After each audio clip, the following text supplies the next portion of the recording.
Welcome to Peace, Love, and Soup.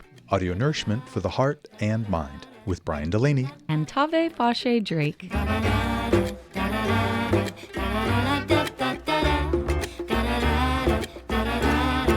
You learn a lot about someone when you share a meal together. Anthony Bourdain.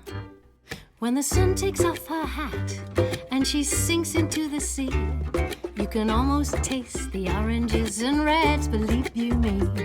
And all the lamps turn on and the flowers close tight, and the golden naked moon enters the still blue night. Hi, Brian. Hi, Tavé. Well, as they say, all good things must come to an end. A Clams end, that is. Thank you, Michael Cunningham, for the inspiration. I very much enjoyed your book. Well, we've arrived at the third and final episode of our P-Town trilogy, and the soup talk continues, both in and out of the kitchen, accompanied by some deep cuts from Zoe Lewis's vast catalog of music. In this culminating episode, my friend, Rhode Island resident April Brown, and I go on a soup-making adventure. We share stories while cooking her grandmother's traditional recipe for Narragansett chowder. Mark Bjorstrom, vice chair and treasurer of Skip, the soup kitchen in Provincetown, gives us a behind-the-scenes tour of the network involved in nourishing the Outer Cape community. Set your stovetops to simmer, sit back, and enjoy our Provincetown finale, P-Town Soup, Part 3, Clams End. I can smell the summer air, rose hips and skin, and the sound of wings around my head as the birds fly in. So I'm shaking off the sand in this salty little town, 'cause anything is possible if we just slow down. Here we are outside the West End Salon and Spa. Let's go in and talk to Dougie, the owner and hairdresser extraordinaire. Hi, Dougie. Where's the stripper pole? I heard you have a stripper pole. Yes, that's correct. It was called Dancing for Discounts. I came up with an innovative idea.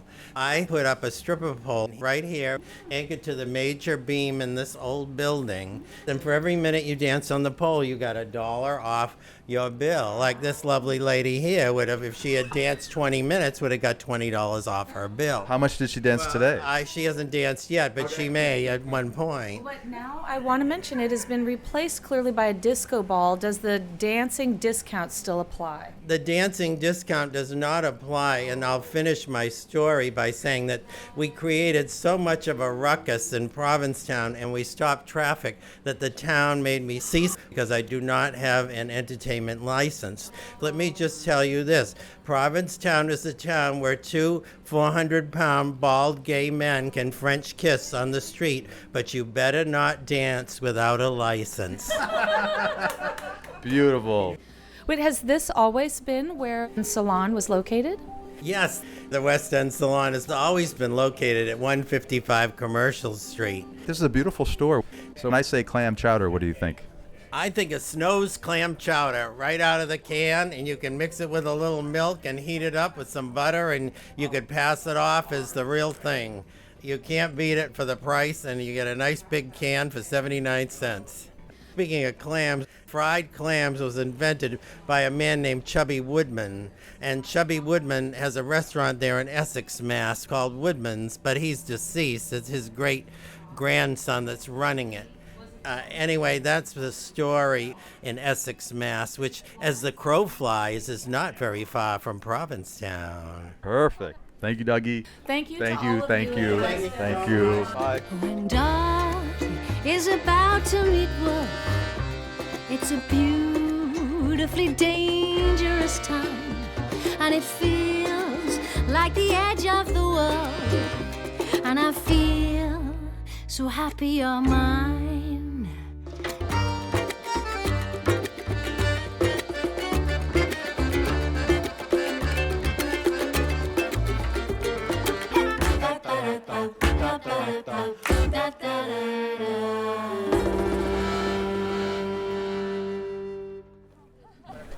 We're at Town Hall, and there's these two beautiful golden retrievers, and one has a birthday hat on that says 13. His name is Phoenix. Oh, happy birthday, Phoenix. And the other dog? and his half-brother is named Griffin. I just love seeing you out with your dogs. Do you find P-Town to be very dog-friendly? Oh, yeah, P-Town is the most dog-friendly town. They let them in the post office. They let them on the trolley ride through town, every store, in the theater there. Yeah, and they have the fountain that has a level just for dogs. It's really a dog town. It was voted one of the most friendliest towns for dogs by Dog Fancy magazine a few years ago. There's so many dogs walking up and down the street. They love it here. It's the best. Do they like to eat soup? Oh, yeah. They love chicken soup. The more chicken, the better. Do you have a favorite soup? My favorite is probably chicken soup also. How about you, sir? Mine is scallop stew. Do you make that at home, or I get it at the bookstore restaurant in Wellfleet. do you have a favorite soup? I would say onion soup. Tell us your favorite thing about Provincetown. There's just endless activities to do here. Certain special weekends, Women's Week, Holly Folly, New Year's. Well, I live here in town 6 months out of the year. Probably the best part of the year, May through October. And what I love about Provincetown is the people. 99% of them are great people. We love the entertainment here. We love to see a singer named Zoe Lewis who does speakeasies that are a lot of fun. There's another singer named Billy Huff who performs in town, and our favorite comedian Suzanne Westenhofer who comes a couple of times during the year, so we go to shows almost every night. We've been invited to 3 already. Sure. There's so much to do. Thank you all, and have a great birthday, Felix. You got to get your dogs here, Tavé. I'm going to have to. Maybe when I move out here, I'll bring them with. Bye, Felix. In a town they call Moonlight, away from the bustle of tourists and taffy and pizza and beer, there's a place where I go where the water is swimming with stars by the fishing boats down at the pier.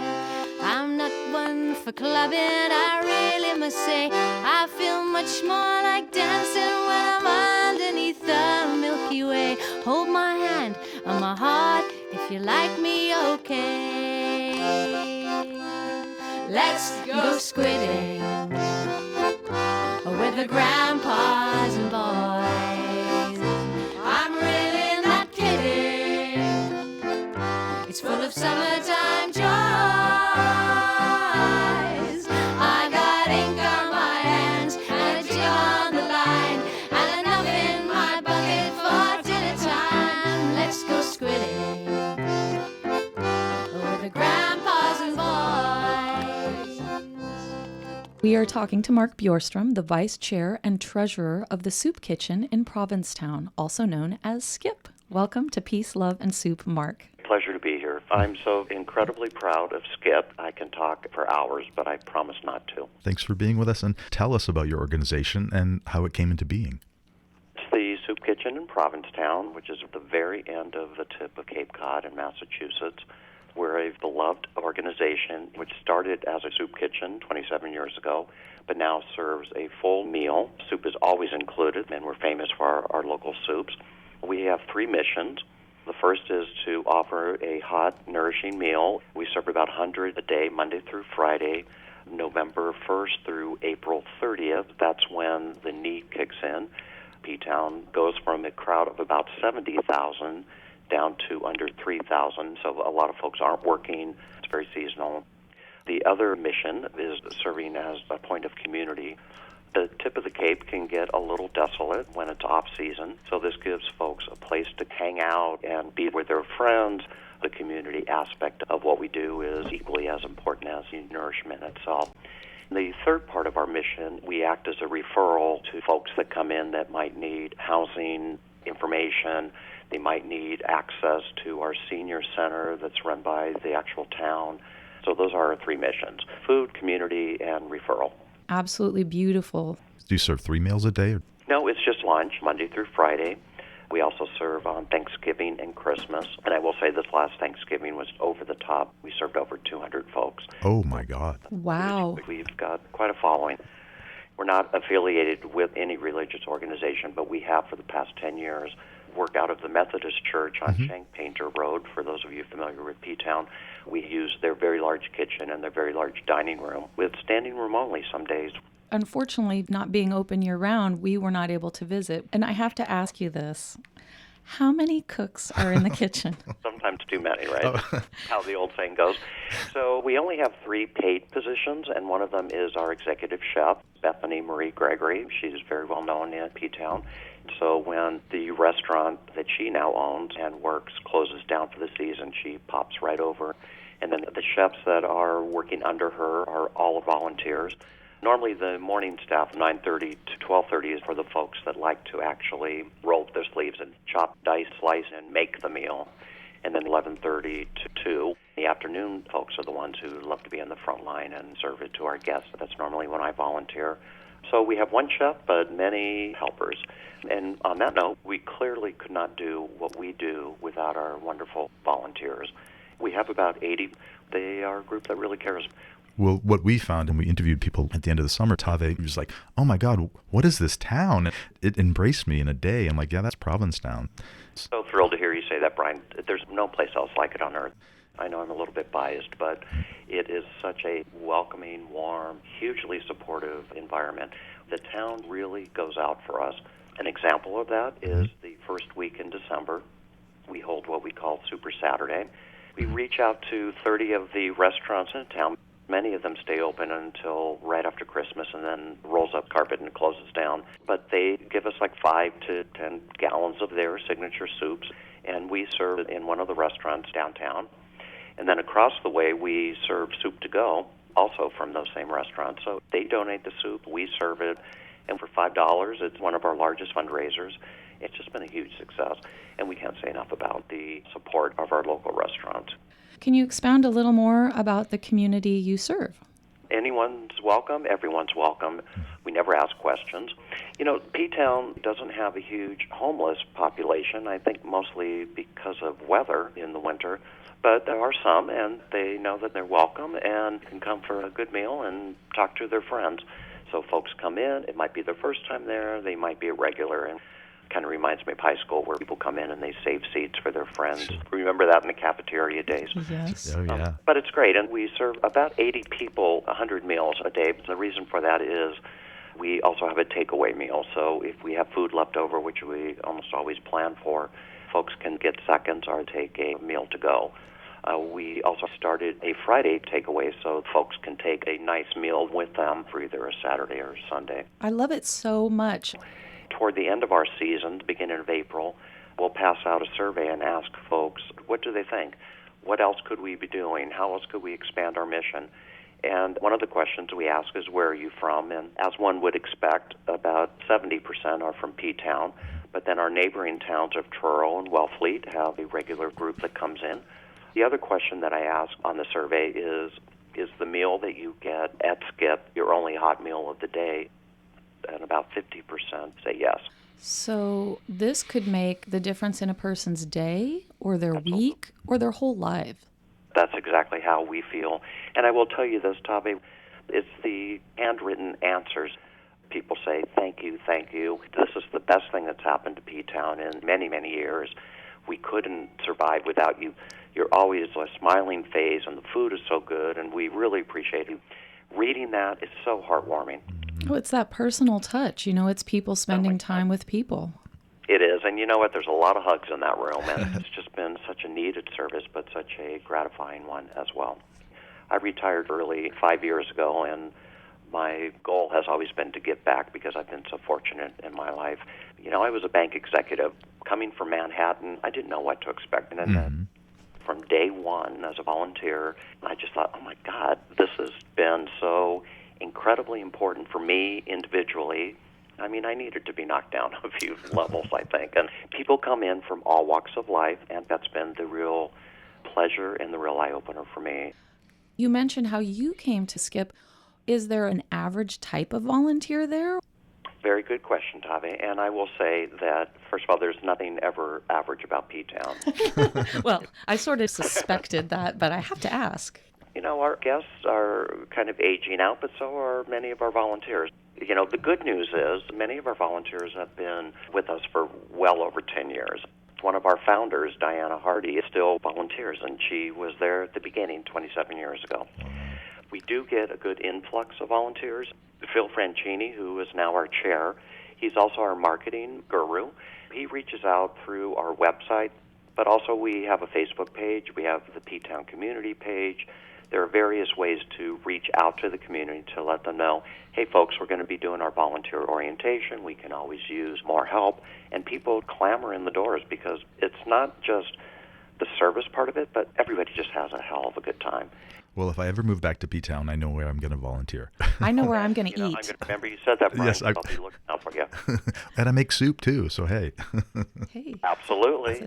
My favorite, because I know you're going to ask this, my favorite soup is tomato basil soup, and Bethany makes one of the best in town. Tell us a little more specifically about herb tomato basil soup. Well, it's roasted plum tomatoes, and it's creamy but not over-the-top creamy. And I look forward to it every time it's on the menu. And, of course, now that I'm a transplant to the Northeast, clam chowder has to be on that list. How interesting. Even though I lived in Manhattan for 10 years, that's not chowder. Hopefully those people won't. You're not a tomato chowder guy. Now I'm in trouble. No, there's a lot of you out there that believe Manhattan chowder is not chowder. Mark, what type of chowder are you all making at Skip? Oh, my God. Chowder, chowder, chowder. Well, fish chowder is very popular. Corn chowder is popular. But when we have New England clam chowder, people are lining out the door waiting for it. It's always a crowd pleaser. And you throw in some oyster crackers and some Tabasco, and you are ready to hit town. Does Bethany make hers with dairy then? You know, Bethany is so good about this. She can make it a gluten-free, vegan, and vegetarian style. Sometimes she will make clam chowder, and she'll also have a secondary non-dairy chowder. And she's so creative. A restaurant in town, Between the Tides, this was her first year, very successful, and it has so many vegan options that people just flock to her because she understands what that really means. And where is that in town? Smack dab in the middle. The Portuguese bakery is out front. And she'll be there next year as well? She will be. So people who want to support women in business, Between the Tides, that's a place for There you go. And you can get There you go, vegan, Tavé. dairy-free, I'm going to tell you gluten-free. said that, and she's going to want to come right over and give you a big hug. Mark, we ponder this often having a soup podcast. What does the word soup mean to you? I would say nourishment. And I mean that in a couple of different ways. Soup means coming together as community, coming together as family, coming together as friends. And all those ingredients go into making something fabulous. And that's what a community should be. Ingredients being the people coming together makes into a wonderful nourishment offering. And isn't that what we should all be about? Well, yes. This is exactly one of the reasons why we started Peace, Love, and Soup in the first place. As we get further and further into our episodes and our seasons, the metaphorical meaning of soup has become a more prominent part of it to us, all of us together, working together, looking out for one another in all of our perfect imperfections. And don't we need more of that these days? We also spoke to Jay Critchley. I love Jay. Yeah, he's such a lovely man. He does the Swim for Life event, and Skip is one of the beneficiaries because of the hurricane this year and the shark alert. Swim for Life got curtailed a little bit. So what did he do? He brought all those T-shirts that were available, and he handed them out to our guests. It was just so incredible, and he's very well known in town, and he does a great job. I just want to say I am soup and nuts for Jay Critchley. He's a good guy. What other organizations or individuals help keep the doors open, Mark? Our biggest fundraiser of the year is our appeal letter, and that goes out in November. We reach out for any grant that we can get. P-Town itself has grant money. And then, again, the local restaurants. I mentioned Super Saturday, which is Holly Folly Week in December. They hold fundraisers for us, and they empty their shelves to donate because it's the end of their season. So I would say the community is incredibly supportive of Skip. We also have other organizations very much supportive of us, and we're supportive of them. How, as in Helping Our Women, a organization that helping local women, and men for that matter, but mostly women, that need transportation to doctor's appointments or need help meeting their monthly rent. We also have ASGCC, the AIDS Support Group of Cape Cod. That started, obviously, in the 80s, very much needed. So there's some great organizations that support each other. We are all very conscious of our expenses, and if we can expand our mission, we always look to do that. There's a Meals on Wheels program in town. We want to see if we can help support them, but also make sure that we're monitoring our expenses and doing what our donors want us to do. So many individuals keep the doors open at Skip. It's a Cape community aspect. And it's one of the lovely things of living in P-Town, that sense of caring.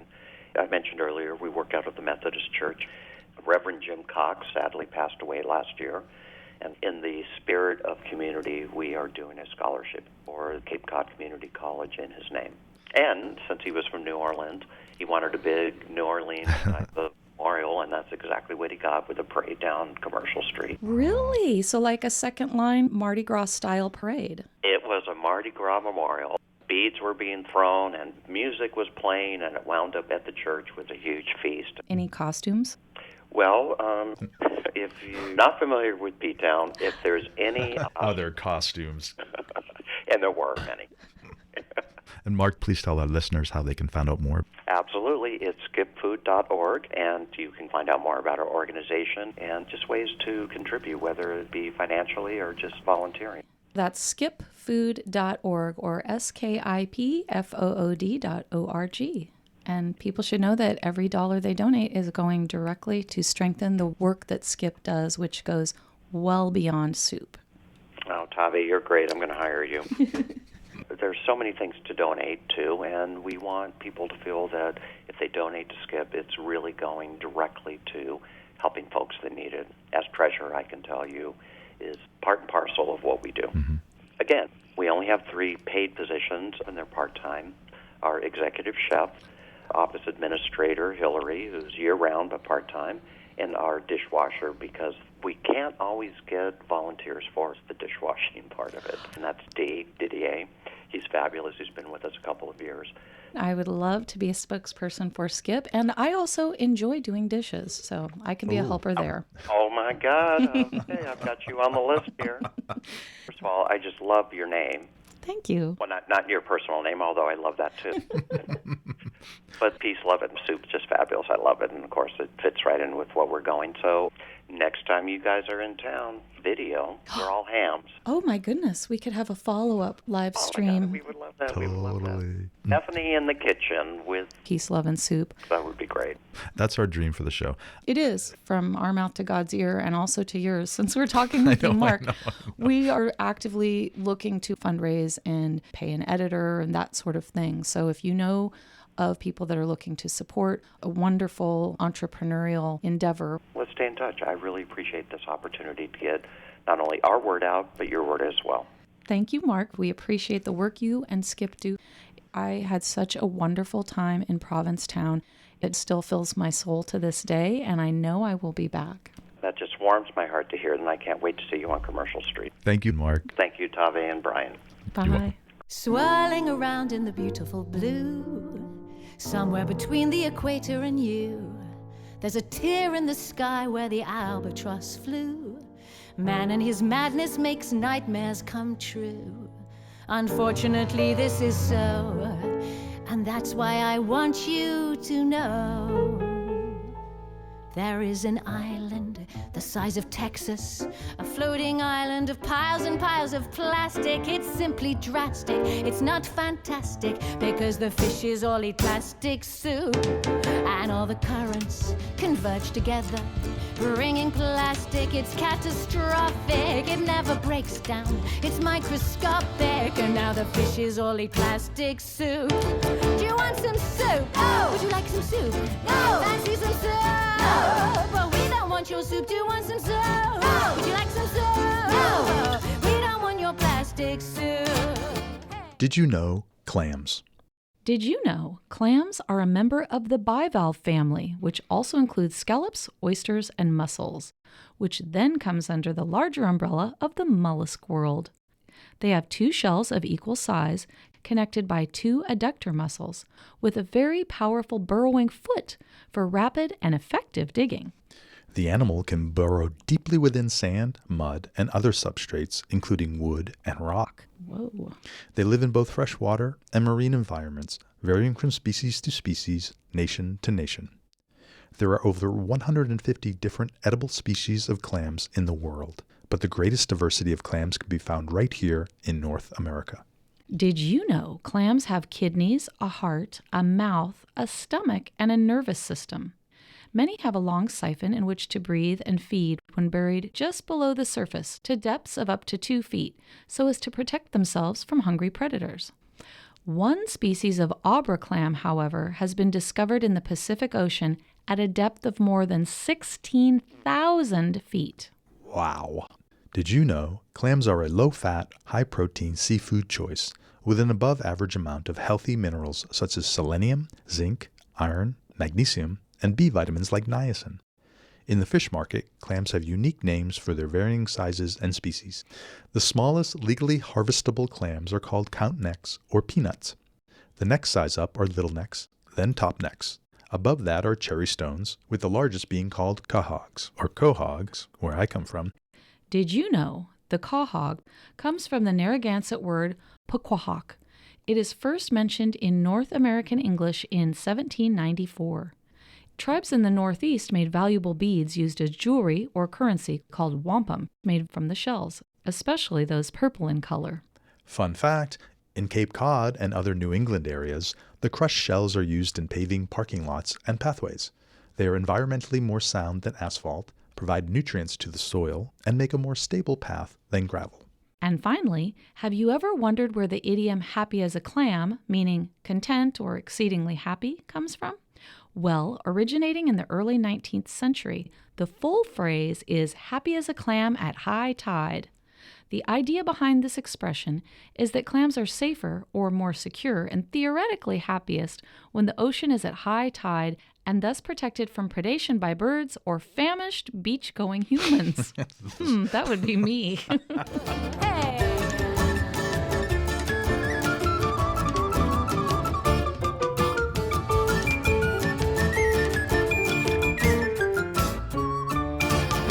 The seagulls and the tiny turtles, colossal whales are full of plastic. Even the porpoise is feeling nauseous because he can't digest the plastic soup. And in the food chain, the jellyfishes are sifting water that's full of plastic. Sardines to swordfish, tuna to my dish, and now the humans all eat plastic soup. You're listening to Peace, Love, and Soup. Summer's near, summer's near, summer's near.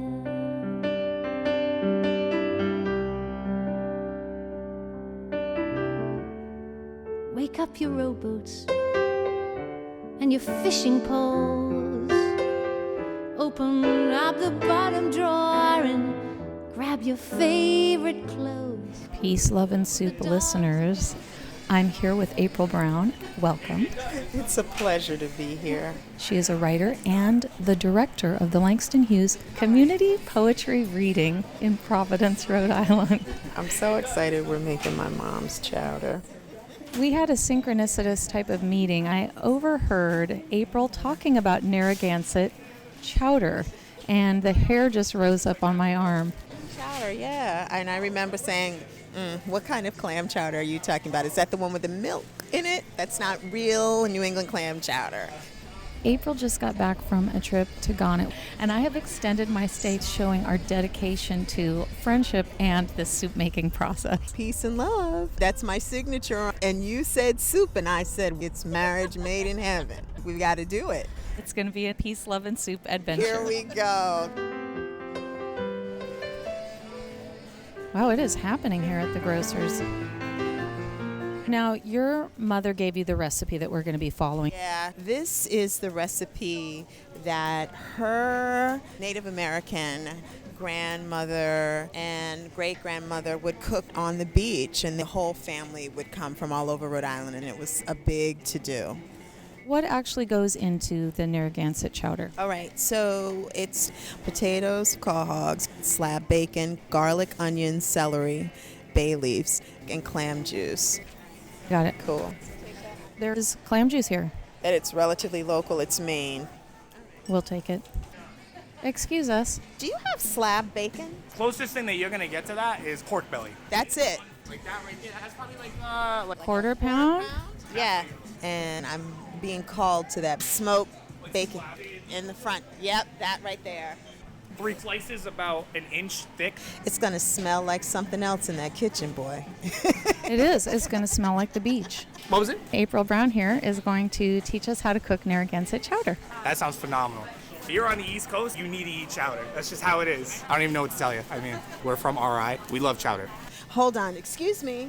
Do you have caw hogs? I don't believe we do today. They're not in stock right now. We do have our little necks. Mom was saying, authentically, you have to use caw hogs. What is a caw hog? So a caw hog is the Native American name for a clam, but they're a bigger clam.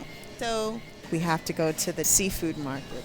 But now, we would never use canned clams, is that right? My God, that's like heresy.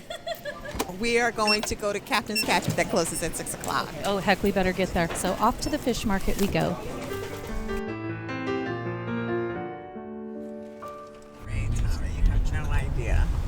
This is exactly the way to come back from the Ghana trip, making soup with friends. Did you have any soup when you were in Ghana? Oh my God, egusi soup. It's Egusi. It is grain, it's a protein, and it smells like the earth, and it tastes like heaven, and it looks like eggs after you mix it with water. Egusi, oh, you can't even know. What is in egusi soup? So it's egusi, spinach, and a black-eyed pea. They sometimes will put meat in it. Oh my God, I can't help you know how good that was. Anything specific you want to share about your trip? Well, I will tell you, I learned how to dicker. You've learned the art of bargaining. Yeah, the element of it is when you buy things, the Ghanaians, if they say 150 cedi, then you have to cut it in half because that's actually what it is. And then you try to get it down to a fourth. If you can do that, you've got the deal. Captain's Catch, there it is. I wonder if we're going to have to be doing any bargaining at the fish market. This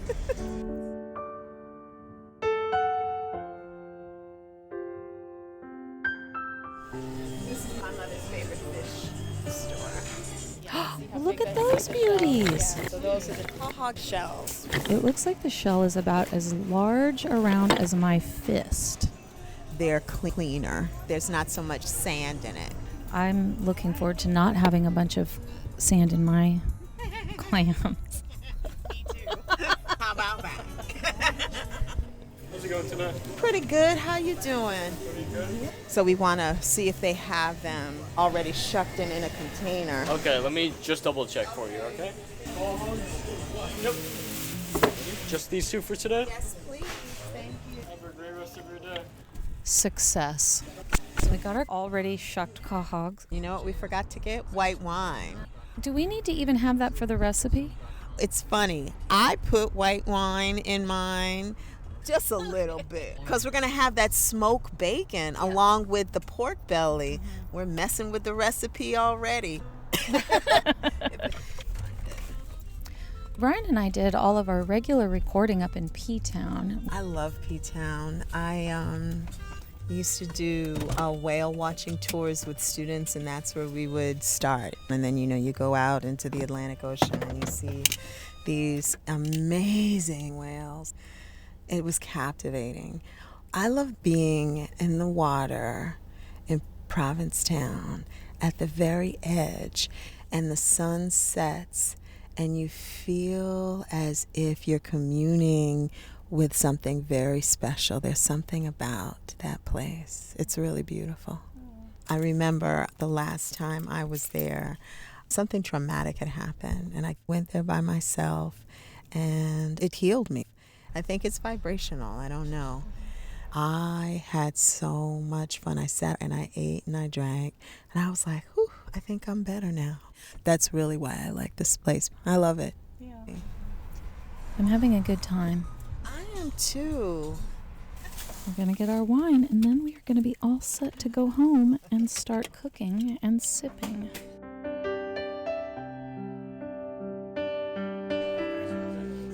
Is this your register that's open? Okay. All right. How are you ladies tonight? We'd bought a Pinot Grigio at Santa Margherita. That was my pick. Enjoy that immensely. Thank you. Well, let's go home and cook. Okay.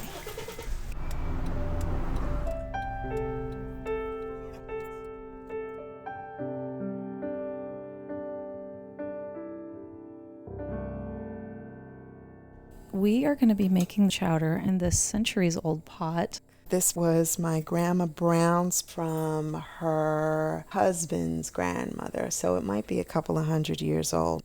It's a heavy cast iron. This is the pot that I remember my mom making soup in all of my life. So you're getting this ready with the pork belly, and then about another quarter pound. This smoky bacon, it was just calling to me, hoping that my mom and my grandmother, may she rest in peace, don't get mad at me for amending the recipe a little bit, should she hear it. What you mean you use smoked bacon? Just a little. Just a little, just one piece, Ma, I promise. Now you're cutting these into bite-sized pieces? Yeah, so it can cook a little faster and cook that up first. It doesn't take a long time, but you want the fat to get fatty. So Narragansett chowder is quahog chowder. It is not spicy. It does not have milk in it. It does not have tomato of any kind in it. But it does have potato. It can have potato. To be honest, I think my grandmother put tapioca starch. See, what else do we do? I'm going to start chopping. All right, and I'll chop up the onion. So while you dice that whole onion, I'm going to dice up these 3 stalks. The leafy celery. Okay. And chop up the leaves, too.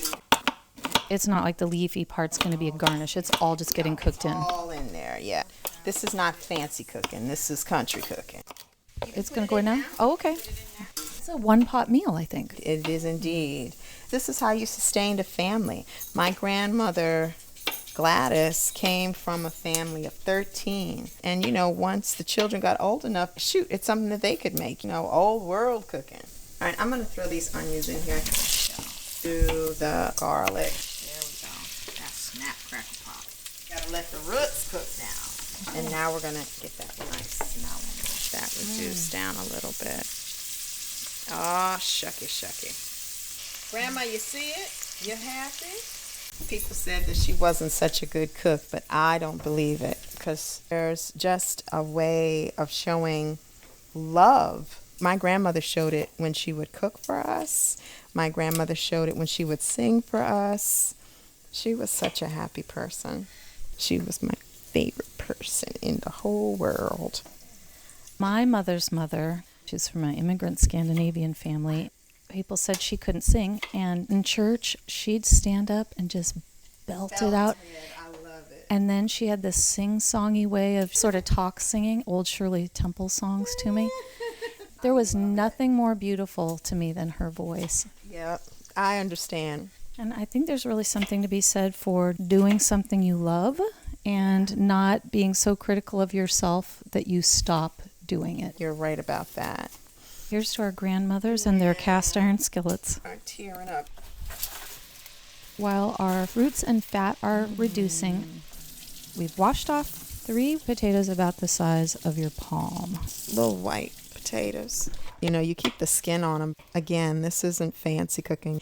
You could put everything together and put that in a crock pot and keep it moving, you know? And how many times a month or year would you make this? Definitely in the summer and around the holiday. I mean, I remember we would eat it at Skimitzen, this kind of harvesty thing around Halloween. It's harvest of the beans and the corn. I'm just thinking back to when my children were little. We did a lot of gardening, and you planted these 3 things next to each other. The corn went up, then acts as the stalk for the beans, and then you planted squash around the outside as the protector to the bean plant. That's right. That's exactly right. Yeah. I'll try cubing that, see if I like that. Nope, I don't like that. And I remember us eating it at Thanksgiving. Mm-hmm. It was hard for us to celebrate Thanksgiving, you know. It wasn't particularly a time of happiness and joy for Native Americans. But I always think about my grandmother making the soup. And I walked into her home and I said, "What is that wonderful smell, Grandma?" And she said, "Oh, that's chowder." And I said, "Chowder? Clam chowder? But it doesn't have any milk in it." And my grandmother, with all of her humor, said, "Shh, you don't put milk in no chowder. That's not real chowder." I had no idea that I had entered into this cultural piece with her. But there is appropriation that happens, right? And it's a deep and wide thing, and it happens not just here in Rhode Island with the Narragansett. It happens in Texas. It happens in California. It happens in Florida. It happens in Portland, right? And so the challenge is to understand it and then be able to articulate it in a way that makes sense, and then find a platform where you can speak about it, right? This is chowder. What people call New England clam chowder, that's something else. This is the traditional chowder. And it's something that she said that we've been making this kind of whatever was in the water chowder for generations. Right. Take a peek at that in there. Oh yeah, that is really working out. Give it a little bit more heat. Put the potatoes in. Yeah. There they go. And then a few bay leaves. There you go. That's almost ready. So I'm opening this bottle of Pinot Grigio that we're going to have. April is opening up these 2 bottles of pure all-natural clam juice ready to use. But it was interesting. You'd pop it off like you would an old-fashioned soda bottle. That was really kind of cute. I'm going to have a sip of it. Oh, that is tasty juice. So that's good. So let's pour one in there. So we've got our 2 little bottles of clam juice that went in, 16 fluid ounces in total. Oh, baby. Look how pretty. They're huge. We have 2 pints shucked quahog. They're the last thing that you put into the recipe, but we want to be able to cut them out because it's like quadruple the size of clam. Put in one, okay. I'll put in the other. Ready? 1, 2, 3, go. We'll cut them while they're in there. Okay, perfect. And the nice thing is we got enough broth too. We got way enough broth. Good. Will be enough for you and for me, and save some for Elizabeth, who will probably show up later. She's going to want to taste and see how well we did. And remember, we're going to put a tablespoon of wine. Brian Delaney, I know that you would approve of this. When we were doing our mother's soup recipe, which was chicken noodle soup, we were adding white wine. Yes, my mom would not give us the blues about the wine. She believes that wine should go with everything, and in you too. All right, so we've got to let it kind of, because the potatoes feel a little hard. And we're dragging this out, but honestly, this is a relatively quick soup to make. Oh, yeah. Zip zap. You could probably get it done start to finish in a half an hour. Absolutely. And then let it cook for, my mom says 20 minutes because of the potatoes, if you put potatoes in. Mm-hmm. Where's your wine? We've got to put a tablespoon of wine. That's good.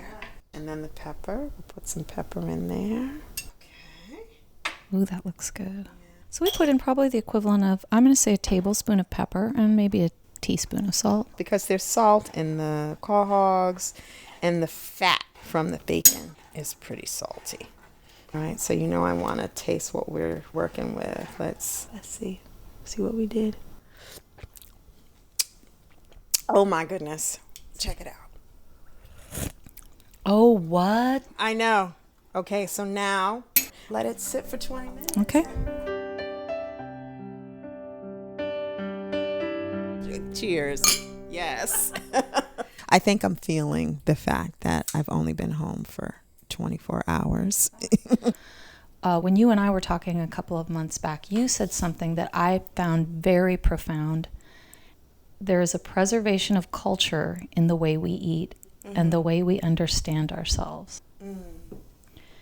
Yeah, I'll expound, because if you come from a place where you don't have much, but the food is how you can express your feelings towards the people who you're cooking for. It can be a way of understanding love. It can be a way of not just feeding them to sustain them, but helping them really understand that this is not just who you are, but the people who came before you that ate this food, the people who will come after you who eat this food. It's a way of expressing hospitality.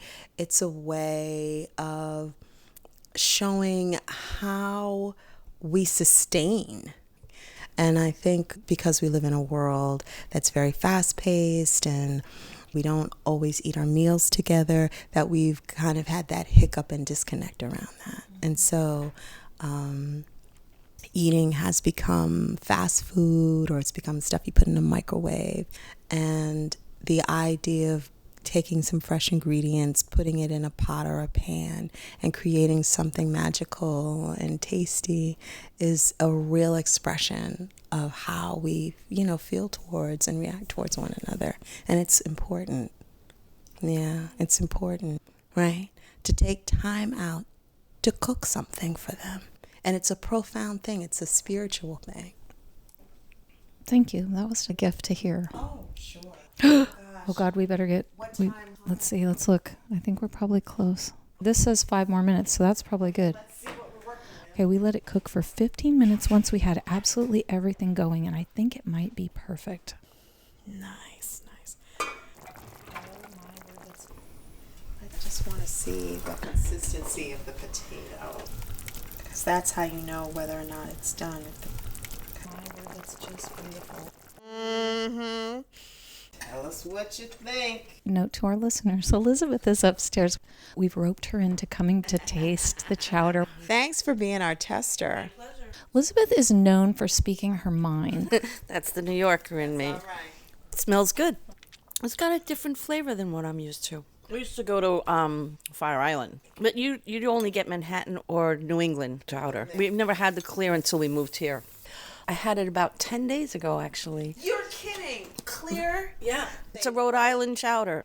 And how does this compare to that, Elizabeth? Tell us. This is totally different. The smoke just changes the whole thing. And a lot of clams. Oh, these are quahogs. That's different, too. Well, the quahogs are really nice. The potatoes are cooked. And it's a nice clear broth.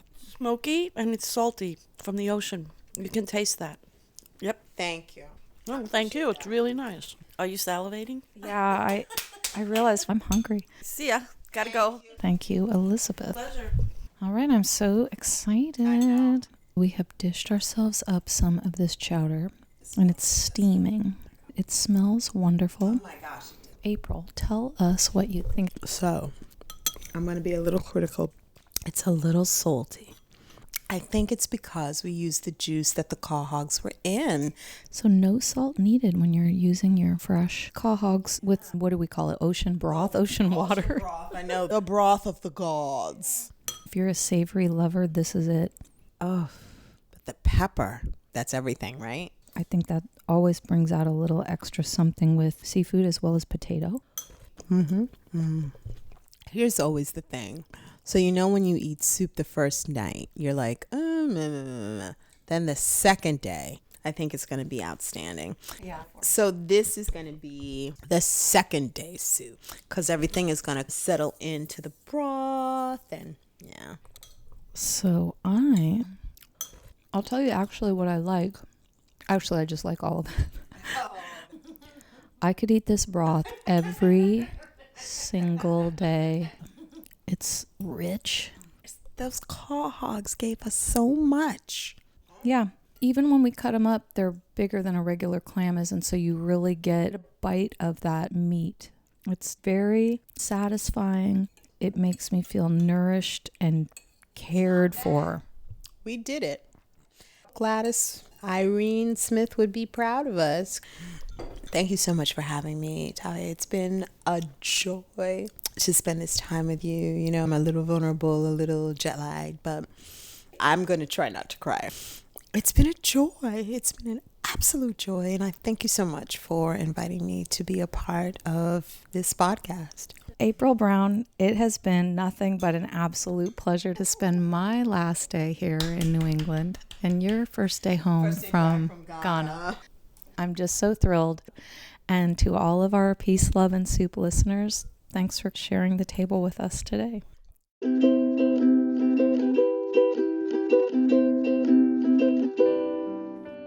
You've been listening to Peace, Love, and Soup Audio nourishment for the heart and mind. with Brian Delaney. And Tavé Fauché Drake. And finally, we couldn't think of a more appropriate quote to end the trilogy. If I die tomorrow, Provincetown is where I'd want my ashes scattered. Who knows why we fall in love with places or people, with objects or ideas? 30 centuries of literature haven't begun to solve the mystery. Nor have they in any way slaked our interest in it. Provincetown is a mysterious place, and those of us who love it tend to do so with a peculiar, inscrutable intensity. Michael Cunningham. But now the little birds seem to be laughing, and the curious buds have been freed. Throw open the windows and let all your old houses breathe. The summer's near. I can't wait to return to Provincetown. I sure hope we did it justice, Tavé. I hope we did it justice too. I feel like P-Town changes people. Well, we heard that from many people. Everybody that we met, actually. And I just thought, we never really have to leave it because it's always there right in our hearts. Oh, that's sweet. When you think of Provincetown, Yes. what's the first thing that comes to your mind? Probably the light. When I go and visit Provincetown, I get up really early to watch the sunrise, and we'll stay on the beach until the sun sets. It's so gorgeous. Wow. It's a moving painting. Did you see my photos that I took when I was there? I did not. No, I'll share them later. Maybe I'll put them on our website. I like that idea. Speaking of the light there, Yes. being here in Portland, where we have many gray days, it was very liberating for my little Pacific Northwest brain to be out there and have the sun rise and set in Provincetown. Over the ocean. Kind of turns you around. There's an east and west end of Provincetown, and both face the water because the land sort of swoops back on itself. So that's why you get that sunrise and sunset. Yeah, and instead of it being disorienting, it's more magical. Like it's like Lewis Carroll-y in that sense. Like, oh, I must be in a storybook. So that was neat too. And I like thinking of all of the different homes that are interspersed with the businesses and all of the people that are outside, both in the streets and on the porches, sort of welcoming everybody into their larger home. It's very alive. It's its own body, really. It's like breathing with people. And does that make any sense? It does. I'm also sort of reminded of a block party. Everyone's been vetted in a sense. You just feel like everybody trusts everybody and people are looking out for you. How did it compare to, say, your experience at Burning Man? There were a lot of similarities, actually. I felt like people immediately got me. Does that make sense? I felt gotten. And I will say, I like being got. Like we could just drop right in. Right. And people said, oh, you should just stay longer. Well, what didn't Jay say? It's hard to leave once you've come to Provincetown. It stays a part of you. And Michael Cunningham's quote. Yeah. I identified with what a lot of people shared. I went there and it did heal me as well. That was in 2005 when I lived there. And I remember there was a lot of homophobia on the television and it was painful to turn the TV on, kind of like it is today. Yeah. And so I sort of went just totally trusting this inner compass saying, go to Provincetown, everything will be okay. And when I got there, people would tell me Provincetown will either accept you or reject you. And I felt accepted. I'm so happy that you got to go there and we got to share that together. It instantly accepted you as well. I like hearing that because I'd heard about P-Town from a number of gay friends. And it was delightful for me as a cisgendered woman to still feel my hand held. It feels like a judge-free society. It's the love of friendship. It's the love of understanding and creativity and spark. It was really powerful. And that had a similarity to Burning Man as well. Yeah. Did you learn anything new or different about the LGBTQIA I community? did. Oh my God, You I've did never it. said it that fast. Good job. I liked hearing Debbie say that queer can be anybody. It's an orientation of thinking and behavior, sort of like when we say keep Portland weird, right? Anybody can be a piece of that. We remember when we were kids and you didn't want to be called queer. I mean, I didn't want to be called queer. I don't know about you. So Queer is the cool word. Well, yeah. All the cool kids are queer. Right, yeah. Well, I have to say, we just found out this morning that we're going to be on WOMR. And when I lived there, I would religiously listen to that radio station. One of my favorite days was Sundays, and they would do like the Broadway hour, which of course, I love. Yeah. So we've been asked to share these shows on a Sunday, and I'm so over the moon. And when I lived there, I told myself if I stay in Provincetown, I would get involved somehow with the radio station.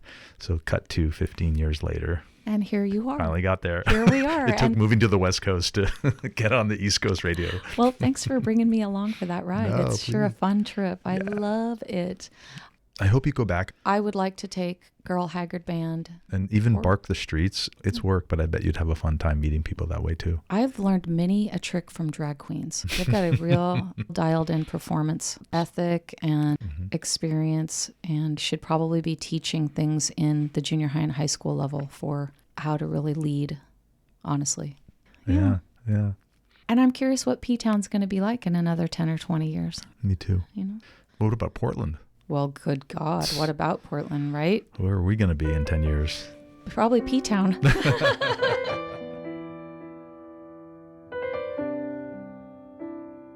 Thanks again to Jay, Liz, Scarby, and Mama Tits. To April, Mark, Dougie, and Blair.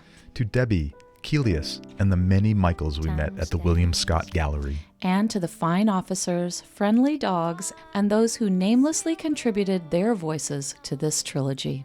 A special thanks to Zoe Lewis for generously contributing her world beat vaudeville music to all 3 episodes. We'd also like to thank RAC, the Regional Arts and Culture Commission, for their grant that made our new website and branding possible. And if you'd like to be an angel contributor, we'd love to hear from you. Please drop us a line at peaceloveandsoup@gmail.com. We are looking for private funding so that we can keep sharing the peace, love, and soup, both regionally, nationally, and around the world. Your thoughts are always welcomed. Be sure and leave us a review, tell a friend, or simply share with us your favorite chowder recipes by going to peaceloveandsoup.com. There you can subscribe to our podcast and sign up for our newsletter. Till next time, keep on souping. Is what I'll find, but there's always a trail of silver behind. When I take a walk on Snail Road, time stands still.